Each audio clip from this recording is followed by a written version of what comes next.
دوستو، اگر آپ نماز فجر کے بعد ایک مرتبہ سورہ یاسین پڑھ لیں تو اس دن کے تمام کام اللہ تعالیٰ اپنے ذمے لے لیتے ہیں۔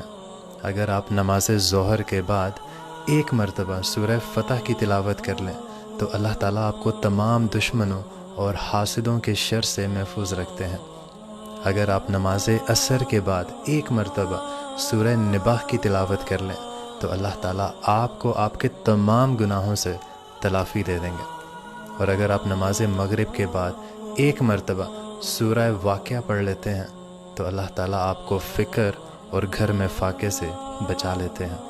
اور اگر آپ نماز عشاء کے بعد سورہ الملک پڑھتے ہیں تو اللہ تعالیٰ آپ کو قبر کے عذاب سے بچا لیں گے۔ اگر میرا میسج پسند آئے تو اس ویڈیو کو شیئر کر دینا۔ جزاک اللہ۔ قیامت کے دن بے نمازی اس صف میں کھڑا ہوگا جس صف میں نمرود کھڑا ہوگا، جس صف میں حامان کھڑا ہوگا، قارون کھڑا ہوگا، شداد کھڑا ہوگا۔ مجھے بتائیے ہم میں سے کوئی یہ گوارا کرتا ہے ہم اس صف میں کھڑے کر دیے جائیں جہاں دشمنان خدا کھڑے ہوں؟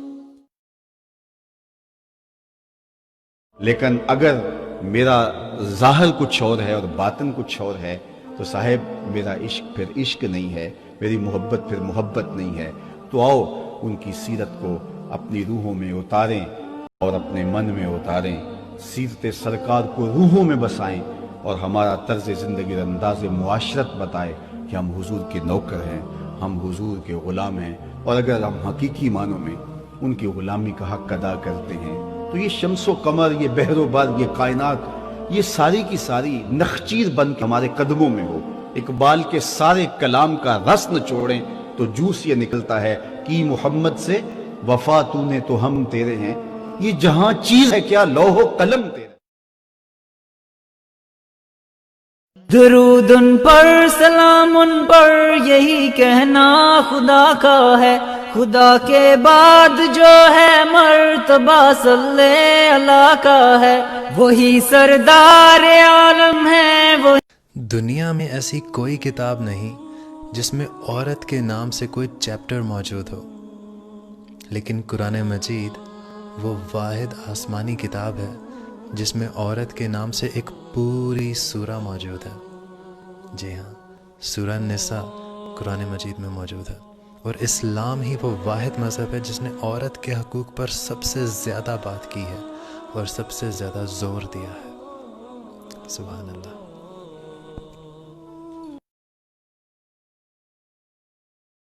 ریسنٹلی ایک ٹرینڈ تھا کہ ایک لڑکی کہتی ہے کہ جو لڑکیاں کہتی ہیں نا ہمیں داڑھی والے لڑکے اچھے نہیں لگتے، تو ان کے لیے کہ شیر کے ساتھ صرف شیرنیاں اچھی لگتی ہیں، بکریاں نہیں۔ تو یار انسان کے سوچ کا معیار بھی کتنا عجیب ہے نا، کہ ان کو شیر کہا جائے تو خوش ہو جاتے ہیں اور اگر جانور کہا جائے تو ناراض ہو جاتے ہیں، منہ بنا لیتے ہیں، حالانکہ شیر بھی جانور ہی ہے۔ اور اگر وفا کی بات کی جائے تو کتوں کی مثال دیتے ہیں، بہادری کی بات کی جائے تو شیر کی مثال دیتے ہیں، اور بے وفا کی بات کی جائے، بزدل کی بات کی جائے تو انسان کو کہا جاتا ہے۔ کیا عجیب بات ہے نا۔ وہ کہتے ہیں نا کہ جنگل میں شیر نے تمام جانوروں کو بلایا اور کہا کہ ایک متفقہ فیصلہ ہو کہ جو بھی قانون توڑے گا، جو بھی غلط کام کرے گا، انسان کہلائے گا۔ تو کہنے کا مطلب یہ ہے کہ وہاں پہ یہ رواج ہے کہ جو غلط کام کرے گا انسان کہلائے گا، اور ہمارے ہاں جو ہے انسان نہیں جانور کہلائے گا۔ عجیب بات۔ دوستو، اس ویڈیو میں میں آپ کو قرآن مجید کا معجزہ بتاؤں گا۔ اگر آپ کو یہ ویڈیو پسند آئے تو اس کو آپ نے لائک نہیں کرنا، اس کو آپ نے شیئر کر دینا ہے۔ دوستو، قرآن مجید میں زندگی کا لفظ 145 مرتبہ آیا ہے اور موت کا لفظ بھی 145 مرتبہ آیا ہے۔ دوستو، قرآن مجید میں دنیا کا لفظ 115 مرتبہ آیا ہے اور آخرت کا لفظ بھی 115 مرتبہ آیا ہے۔ قرآن مجید میں آزمائش کا لفظ 114 مرتبہ آیا ہے اور صبر کا لفظ بھی 114 مرتبہ آیا ہے۔ دوستو، قرآن مجید میں ملائکہ کا لفظ 88 مرتبہ آیا ہے اور شیاطین کا لفظ بھی 88 مرتبہ آیا ہے۔ دوستو، قرآن مجید میں مصیبت کا لفظ 75 مرتبہ آیا ہے اور شکریہ کا لفظ بھی 75 مرتبہ آیا ہے۔ واہ، سبحان۔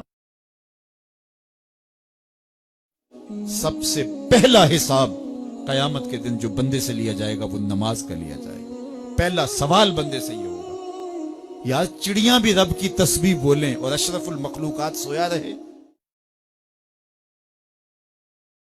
جو لوگ ٹک ٹاک پر لعنتیں بیچتے ہیں، لوگوں کو گالیاں دیتے ہیں نا، دراصل یہ لوگ آسمان پر تھوکتے ہیں. اور یار کتنی عجیب بات ہے نا کہ یہ لوگ اپنے موبائل کا فرنٹ کیمرہ آن کر کے اپنے سامنے رکھتے ہیں اور 5 انگلیاں دیتے ہیں، لعنتیں بیچتے ہیں یوں کیمرے کے سامنے کر کے. تو میری یہ بات جان لو کہ یہ 5 انگلیاں ان تک پہنچنے سے پہلے سب سے پہلے تمہارے منہ پہ پڑتی ہیں. میں نے 300 سے زیادہ ویڈیوز اپلوڈ کی، کبھی یہ نہیں شو کیا کہ میں سنی ہوں، دیوبندی ہوں، وہابی ہوں، شیعہ ہوں. ہمیشہ یہ شو کیا کہ میں سچا مسلمان ہوں، ایک مسلمان ہوں. اور اللہ کی قسم جس دن تمہیں قرآن سمجھ آ گیا تو اس دن تم کبھی یہ نہیں کہو گے کہ میں شیعہ ہوں، دیوبندی ہوں، وہابی ہوں، سنی ہوں. تم ہمیشہ یہ کہو گے کہ میں سچا مسلمان ہوں، میں ایک مسلمان ہوں. اور یار جب ایک کافر مسلمان ہونا چاہتا ہے نا، کبھی یہ نہیں کہتا کہ میں شیعہ ہونا چاہتا ہوں، سنی ہونا چاہتا ہوں، دیوبندی ہونا چاہتا ہوں. وہ ہمیشہ یہ کہے گا کہ میں مسلمان ہونا چاہتا ہوں. لڑکی والے جی لڑکا کیا کرتا ہے، لڑکے والے جی ماشاءاللہ ٹک ٹاک پر لوگوں پر لعنتیں بیچتا ہے. خدا را اپنے گناہوں پر فخر مت کرو، ایک امت ہو کر چلو. مسلمان کا ہر ایک فرقہ ایک دوسرے کو کافر کہتا ہے، ایک کافر ہی ہے جو مسلمان کو مسلمان کہتا ہے. ٹک ٹاک پر کچھ لوگ کمنٹ کرنے آتے ہیں، کچھ لوگ پڑھنے آتے ہیں، کچھ لوگ ویڈیو سیف شیئر کرنے آتے ہیں، کچھ لوگ فنی ویڈیوز بناتے ہیں، کچھ لوگ ویڈیوز بناتے ہیں صرف اپنے مسلمان بھائی پر لعنت بھیجنے کے لیے، انہیں گالیاں دینے کے لیے. حضور صلی اللہ علیہ وسلم سے کہا گیا کہ آپ مشرکوں پر لعنت کریں، انہیں بددعائیں دیں. تو آپ صلی اللہ علیہ وسلم نے ارشاد فرمایا کہ میں اس لیے نہیں بھیجا گیا کہ لوگوں پر لعنتیں کروں، انہیں بددعائیں دوں، بلکہ میں باعث رحمت بنا کر بھیجا گیا ہوں. اب کیونکہ حضور صلی اللہ علیہ وسلم کی زندگی کا ہر پہلو، ہر لمحہ ہمارے لیے سبق ہے، یہ حدیث بھی سبق ہے کہ تم لوگ مشرکوں پر بھی لعنت مت دو، انہیں بھی بددعائیں مت دو. اور حضور صلی اللہ علیہ وسلم نے فرمایا کہ تم جانور کو بھی گالی مت دو. اور تم لوگ اپنے مسلمان بھائی کو گالیاں دیتے ہو، ان پر لعنتیں بیچتے ہو. اللہ کی قسم ایک سچے مسلمان اور سچے امتی ہونے کی سب سے بڑی نشانی ہے کہ اس کے منہ سے کبھی گالی نہیں نکلے گی، اس کے ہاتھ سے کبھی کسی مسلمان بھائی کو تکلیف نہیں ہوگی. ایک امت ہو کر چلو خدا را. جو لوگ ٹک ٹاک پر لعنتیں بیچتے ہیں، لوگوں کو گالیاں دیتے ہیں نا، دراصل یہ لوگ آسمان پر تھوکتے ہیں. اور یار کتنی عجیب بات ہے نا کہ یہ لوگ اپنے موبائل کا فرنٹ کیمرہ آن کر کے اپنے سامنے رکھتے ہیں اور 5 انگلیاں دیتے ہیں، لعنتیں بیچتے ہیں یوں کیمرے کے سامنے کر کے. تو میری یہ بات جان لو کہ یہ 5 انگلیاں ان تک پہنچنے سے پہلے سب سے پہلے تمہارے منہ پہ پڑتی ہیں. میں نے 300 سے زیادہ ویڈیوز اپلوڈ کی، کبھی یہ نہیں شو کیا کہ میں سنی ہوں، دیوبندی ہوں، وہابی ہوں، شیعہ ہوں. ہمیشہ یہ شو کیا کہ میں سچا مسلمان ہوں، ایک مسلمان ہوں. اور اللہ کی قسم جس دن تمہیں قرآن سمجھ آ گیا تو اس دن تم کبھی یہ نہیں کہو گے کہ میں شیعہ ہوں، دیوبندی ہوں، وہابی ہوں، سنی ہوں. تم ہمیشہ یہ کہو گے کہ میں سچا مسلمان ہوں، میں ایک مسلمان ہوں. اور یار جب ایک کافر مسلمان ہونا چاہتا ہے نا، کبھی یہ نہیں کہتا کہ میں شیعہ ہونا چاہتا ہوں، سنی ہونا چاہتا ہوں، دیوبندی ہونا چاہتا ہوں. وہ ہمیشہ یہ کہے گا کہ میں مسلمان ہونا چاہتا ہوں. لڑکی والے جی لڑکا کیا کرتا ہے، لڑکے والے جی ماشاءاللہ ٹک ٹاک پر لوگوں پر لعنتیں بیچتا ہے. خدا را اپنے گناہوں پر فخر مت کرو، ایک امت ہو کر چلو. مسلمان کا ہر فرقہ ایک دوسرے کو کافر کہتا ہے، ایک کافر ہی ہے جو مسلمان کو مسلمان کہتا ہے. ٹک ٹاک پر کچھ لوگ کمنٹ کرنے آتے ہیں، کچھ لوگ پڑھنے آتے ہیں، کچھ لوگ ویڈیو سیف شیئر کرنے آتے ہیں، کچھ لوگ فنی ویڈیوز بناتے ہیں، کچھ لوگ ویڈیوز بناتے ہیں صرف اپنے مسلمان بھائی پر لعنت بھیجنے کے لیے، انہیں گالیاں دینے کے لیے. حضور صلی اللہ علیہ وسلم سے کہا گیا کہ آپ مشرکوں پر لعنت کریں، انہیں بددعائیں دیں. تو آپ صلی اللہ علیہ وسلم نے ارشاد فرمایا کہ میں اس لیے نہیں بھیجا گیا کہ لوگوں پر لعنتیں کروں، انہیں بددعائیں دوں، بلکہ میں باعث رحمت بنا کر بھیجا گیا ہوں. اب کیونکہ حضور صلی اللہ علیہ وسلم کی زندگی کا ہر پہلو، ہر لمحہ ہمارے لیے سبق ہے، یہ حدیث بھی سبق ہے کہ تم لوگ مشرکوں پر بھی لعنت مت دو، انہیں بھی بددعائیں مت دو. اور حضور صلی اللہ علیہ وسلم نے فرمایا کہ تم جانور کو بھی گالی مت دو. اور تم لوگ اپنے مسلمان بھائی کو گالیاں دیتے ہو، ان پر لعنتیں بیچتے ہو. اللہ کی قسم ایک سچے مسلمان اور سچے امتی ہونے کی سب سے بڑی نشانی ہے کہ اس کے منہ سے کبھی گالی نہیں نکلے گی، اس کے ہاتھ سے کبھی کسی مسلمان بھائی کو تکلیف نہیں ہوگی. ایک امت ہو کر چلو خدا را.